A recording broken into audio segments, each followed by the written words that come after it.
Beleza, galera ligada aqui no canal AV+, segundo canal da plataforma Atenção Vascaínos. Você que está chegando aqui agora e ainda não é inscrito no canal, eu peço, se inscreve aqui embaixo e seja também inscrito e dá o like nesse vídeo. É muito importante você, inclusive, acionar o sininho das notificações. Assim, sempre que a gente subir um vídeo, você vai ficar informado aqui no canal Atenção Vascaínos e também no nosso segundo canal, que é esse aqui, o AV+.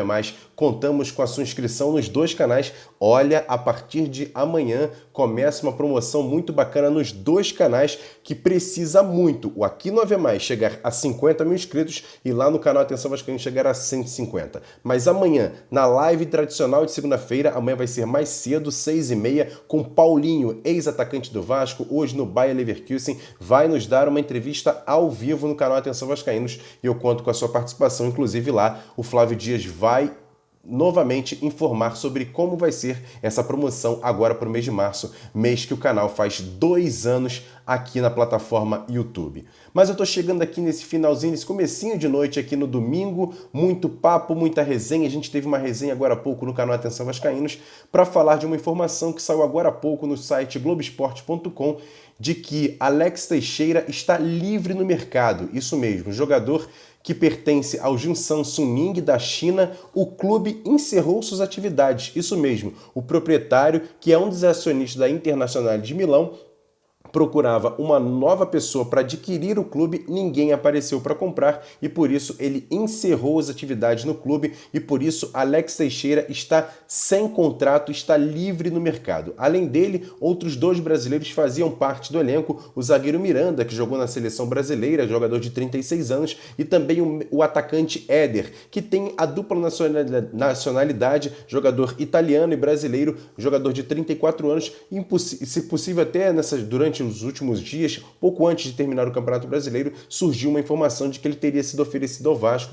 mas o Vasco, por conta da questão salarial, não aceitou. Mas a informação nesse momento é essa: Alex Teixeira está sem contrato, está livre no mercado. Vamos supor, o torcedor do Vasco vai pensar, será que ele vem para o Vasco? Acho muito difícil, porque é um jogador de 31 anos, um jogador que tem mercado não só na China, já que foi campeão, atual campeão chinês, também tem a possibilidade dele jogar no mundo árabe, nos Estados Unidos, ou até mesmo num clube, dependendo da questão do mercado, até num clube da Europa. Então, é um jogador de 31 anos, tem mercado, acho que vai ser muito difícil nesse momento ele vir para o Vasco, já que o Vasco hoje se encontra na Série B do Campeonato Brasileiro. Há essa possibilidade na justiça do STJD de anular a partida contra o Internacional, o Vasco conseguir, por exemplo, um empate e se manter na primeira divisão. Mas por conta de todo esse imbróglio, acho muito difícil o Alex Teixeira, nesse momento, vir por Vasco, principalmente por estar na Série B do Campeonato Brasileiro e o Vasco passando por um momento financeiro muito ruim. Mas se o Vasco pudesse se ajeitar, trazer, por exemplo, um patrocinador apenas para contratar e pagar os salários do Alex Teixeira, poderia ser. Mas a questão de jogar a Série B e não jogar nenhuma outra competição de mais nome, somente a Copa do Brasil, acho que fica um pouco inviável para esse ano de 2021. Mas quem sabe, para os próximos anos, seja um jogador que possa vir e pintar em São Januário.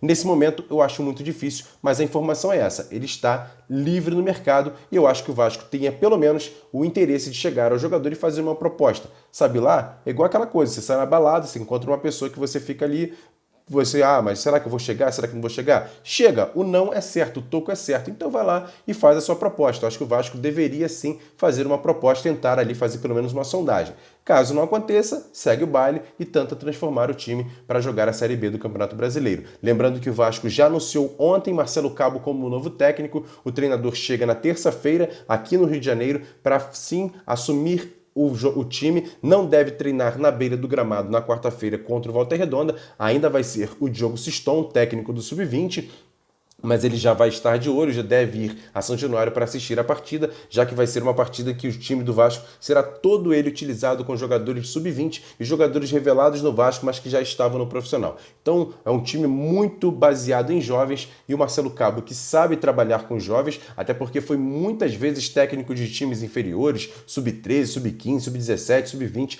até se transformar em técnico de time profissional. Então um cara que gosta de trabalhar com jovens, sabe trabalhar com jovens e vai ser muito importante para o Vasco nessa restante de temporada. Outras informações adicionais, a questão dos 2 jogadores do Madureira, Marcelo Alves e Igor Catatal. Marcelo Alves, o Vasco tem sim interesse e ele deve continuar no Vasco. Há algumas sondagens de outros clubes, mas o Marcelo Alves deve continuar no Vasco para o restante da temporada. A situação do Igor Catatal é um pouco diferente. Ele tem um salário muito baixo, um salário praticamente de amador. O Vasco não demonstrou muito interesse em ficar com o jogador. Caso ele aceite uma proposta que ainda seja pequena e ele queira ficar no Vasco, ainda em relação à composição com o Madureira também de aceitar seguir com o jogador em 0,800, vamos dizer assim, sem custo para o clube, pode ser que fique. Mas eu acho que o Igor Catatal não vai ficar no Vasco para o restante da temporada, já que é um jogador de 25 anos, o Vasco não tem tanto interesse assim. Mas o Vasco vai sim ao mercado e buscar novos jogadores. O Vasco que inclusive praticamente acertou 2 jogadores paraguaios para o time sub-20. Os jogadores que eu falo, além do Ovelar, que a gente disse ontem, trouxe a informação ontem e hoje aqui no canal Atenção Vascaínos, essa informação desse jogador. Além deles também o Vasco contratou, deixa eu pegar aqui, Diego Fernandes, meia, também paraguaio, para o time sub-20. São 2 jogadores que o Vasco vai apostar, assim como foi o Matias Galarça para o restante da temporada. São jogadores que vêm para experimentação, jogadores que vêm emprestados, mas eu acho que são jogadores com talento, jogadores de seleção de base do Paraguai, pode ser que rendam também. O Matias Galarça deu certo, tomara que esses 2 cheguem e também deem certo no Vasco, vai ser muito bacana. Lembrando que o time sub-20 do Vasco, além de representar o time profissional nessas 2 primeiras rodadas do Campeonato Brasileiro, tem pela frente a expectativa de jogar a Libertadores da América. Foi campeão da Supercopa do Brasil e vai representar o Brasil nessa competição, caso a Conmebol ratifique e confirme a participação e confirme que essa competição vai acontecer em 2021 por conta dessa questão da pandemia. Pode ser que não aconteça essa competição. Outras informações ainda relacionadas ao Vasco. Hoje teve uma entrevista no Esporte Espetacular, o pessoal que viu, teve lá o Diego Souza, que está jogando a final da Copa do Brasil pelo Grêmio e disse que o Vasco é uma paixão da vida dele. Mas ele disse que deve encerrar a carreira no final dessa temporada.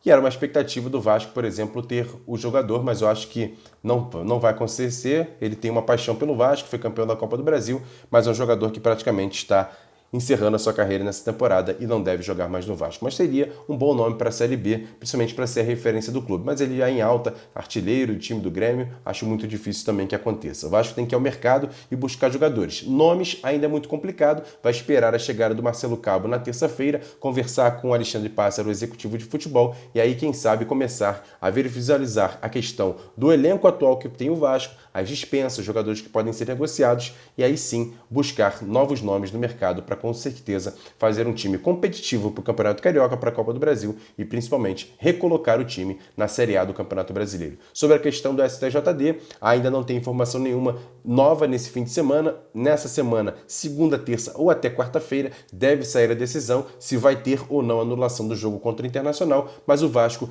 ainda assim vai à Justiça Comum buscar uma indenização da empresa que presta serviço em relação ao VAR e também a CBF, buscando pelo menos 100 milhões de indenização por conta do erro que aconteceu no jogo Vasco Internacional. Se o Vasco não tiver êxito na questão esportiva, pode ter na questão jurídica e financeira e pelo menos ser ressarcido do que aconteceu no jogo Vasco Internacional. Foi uma vergonha, mas o Vasco vai ter que ir em busca desse seu direito. Pelo menos vai à Justiça Comum para buscar esse ressarcimento milionário. Grande abraço, bom domingo para todo mundo. Peço mais uma vez para você dar o like nesse vídeo. Você que não é inscrito, se inscreve no canal e acione também o sininho das notificações. E saiba de tudo que rola por aqui. E fique ligado lá no canal Atenção Vascaínos. Amanhã tem Bom Dia e nossa tradicional live 6h30 com Paulinho ao vivo com a gente aqui no canal Atenção Vascaínos. Grande abraço, se inscreve aqui no Ave Mais. Valeu, galera. Fui!